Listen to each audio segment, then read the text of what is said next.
बहुत तुर्रम खा बनते हो। यह कहावत तो आपने जरूर सुनी होगी।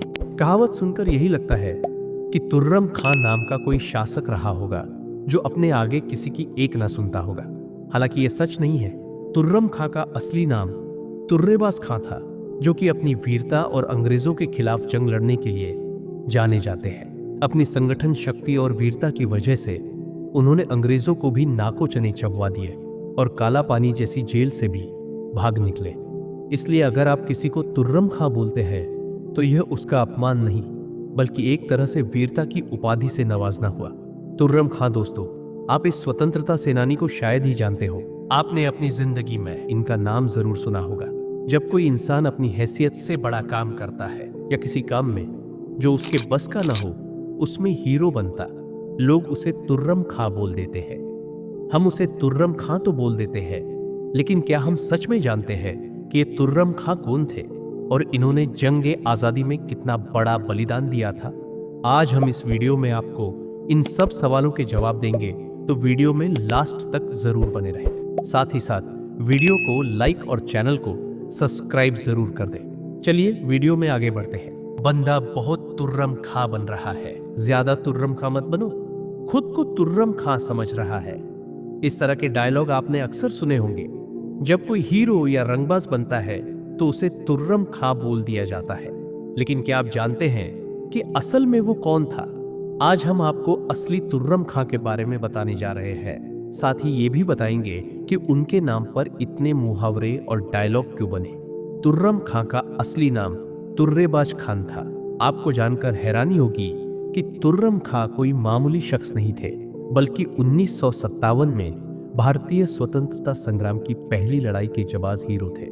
मंगल पांडे ने बैरकपुर में जिस आजादी की लड़ाई की शुरुआत की थी, हैदराबाद में उसका नेतृत्व तुर्रम खां ने किया था। तुर्रेबाज खान दक्कन के इतिहास में एक वीर व्यक्ति थे जो अपनी वीरता और साहस के लिए जाने जाते थे। हैदराबाद लोक कथाओं में एक सकारात्मक कटबोली है तुर्रम खां। जब आप किसी को ऐसा कहते हैं तो आप उसे हीरो कह रहे हैं। ये तुर्रेबाज खान के नाम से आता है। वह एक क्रांतिकारी व्यक्ति, स्वतंत्रता सेनानी थे जिन्होंने हैदराबाद के चौथे निजाम और अंग्रेजों के खिलाफ विद्रोह किया था। तुर्रम खां 1857 में भारतीय स्वतंत्रता संग्राम की पहली लड़ाई के जाबाज हीरो थे। 1857 के स्वतंत्रता संग्राम की शुरुआत मंगल पांडे ने बैरकपुर से की थी। यह संग्राम की चिंगारी अन्य इलाकों जैसे दानापुर, आरा, इलाहाबाद, मेरठ, दिल्ली, झांसी और भारत के कई जगहों पर फैल गई थी। इसी क्रम में हैदराबाद में अंग्रेजों के एक जमादार, जिसका नाम चीदा खान था, ने सिपाहियों के साथ दिल्ली कूच करने से इनकार कर दिया था। तब उसे निजाम के मंत्री ने धोखे से कैद कर लिया था और अंग्रेजों को सौंप दिया, और फिर उन्होंने उसे रेजिडेंसी हाउस में कैद कर दिया था। उसी को छुड़ाने के लिए अंग्रेजों के ऊपर टूट पड़े। जुलाई 1857 की रात को तुर्रम खां ने 500 स्वतंत्रता सेनानियों के साथ रेजिडेंसी हाउस पर हमला कर दिया। वो हमला उन्होंने रात के समय किया, क्योंकि उन्हें लगता था कि रात के हमले से अंग्रेज परेशान और हैरान हो जाएंगे और उन्हें जीत हासिल हो जाएगी। परंतु उनकी इस योजना को एक गद्दार ने फेल कर दिया। निजाम के वजीर सालार जंग ने गद्दारी की और अंग्रेजों को पहले ही सूचना दे दी। इस प्रकार अंग्रेज पहले से ही तुर्रम खां के हमले के लिए तैयार थे।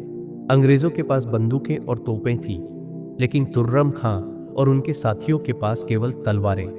फिर भी तुर्रम खां ने हार नहीं मानी और वे और उनके साथी अंग्रेजों पर टूट पड़ गए। लेकिन तुर्रम खां और उनके साथी अंग्रेजों का वीरता से सामना करते रहे और हार नहीं मानी। अंग्रेजों की पूरी कोशिश के बावजूद वे तुर्रम खां को कैद नहीं कर पाए। अंत में कुर्बान अली की मदद से तुर्रेबाज खान को पकड़ लिया गया, जिसने निजाम के सैनिकों को उसके ठिकाने के बारे में सूचित किया। 24 जनवरी 1959 को ब्रिटिश सेना को सूचना मिली कि तुर्रेबाज मेडक जिले के आसपास के इलाकों में तुपरान गांव में है। ब्रिटिश सेनाओं और निजाम की सेनाओं ने उस क्षेत्र को घेर लिया जहां तुर्रेबाज खान रह रहा था, और 24 जनवरी को दुश्मन सैनिकों ने उसे गोली मार दी। तुर्रेबाज खान के शव को तुफरान से हैदराबाद ले जाया गया और हैदराबाद शहर के सुल्तान बाजार पुलिस स्टेशन के वर्तमान स्थान पर सार्वजनिक रूप से जंजीरों में जकड़कर नंगा करके लटका दिया गया। अंग्रेजों ने पठान तुर्रेबाज खान के शव के साथ क्रूर और अपमानजनक तरीके से व्यवहार किया। पठान तुर्रेबाज खान की याद में 4 दिशाओं से पहरा देते हाथियों की 4 मूर्तियों वाला ग्रेनाइट का स्तंभ स्थापित किया गया है। 1957 में स्वतंत्र भारत की सरकार ने उनकी याद में कोटी में शहर के बस स्टैंड पर एक स्तूप बनवाया। इसके अलावा कोटी महिला कॉलेज से पुतली बौली एक्स रोड तक की सड़क का नाम तुर्रेबाज खान के नाम पर रखा गया सच्चे बलिदानों को कभी नहीं भूलना चाहिए। जब आप 1857 के बारे में पढ़ते हैं तो दिल्ली, मेरठ, लखनऊ, झांसी और मैसूर जैसी जगहों का जिक्र आता है, लेकिन हैदराबाद का नहीं। ऐसा इसलिए है क्योंकि निजाम अंग्रेजों के सहयोगी थे और लड़ने का कोई कारण नहीं था। लेकिन तुर्रेबाज खान के साथ एक संक्षिप्त अवधि आई जब हैदराबाद संघर्ष विद्रोह में शामिल हो गया। आज भी लोग तुर्रम खां की बहादुरी के कारण उनको याद करते हैं और उनके नाम के अक्सर मुहावरे और डायलॉग बोलते हैं। दोस्तों, आपको वीडियो कैसी लगी? अगर अच्छी लगी तो लाइक करें, शेयर करें और हमारे चैनल को सब्सक्राइब जरूर कर दें। मिलते हैं नेक्स्ट वीडियो में। अल्लाह हाफिज।